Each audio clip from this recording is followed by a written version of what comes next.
Hello. Okay. Ito ako. See this?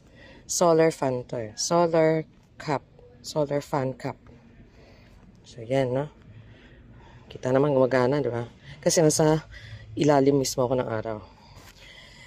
Actually, nabudol ako dito. Project ko to.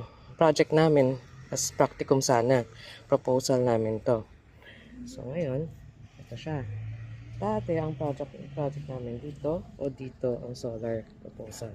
Pero with this one, nandito sa dalawa ang solar panels niya. Sabi, dinisapprove kami ng teacher namin kasi, ng prof, sabi kasi daw, sino naman ang pupunta at maglalakad sa may araw na para lang matesting ang fan, di ba? Ang solar. Kung tutuusin, kapag mainit, hindi mo siya kailangan. Sabi namin, para nga sa mga farmers and stuff, ay na-disapprove.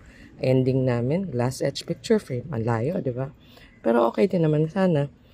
Sabi namin, kung alam lang namin, siguro kami na ang greatest inventor ngayon. If ever, kami pa naunang-una sa mga ganyan solar. Sayang. Wala, namatay na ako, di ba? Sabi ng anak ko, Mami, okay pa sa inyo sana. Kasi kung ang project nyo, wala na. Diba, kung ang araw nasa likod, wala na, hindi na iilaw, hindi na iikot. Diba? Hindi na siya umiikot. Kasi nasa likod yung araw. Pag umaharap ako dito, nandyan yung araw, ayan na.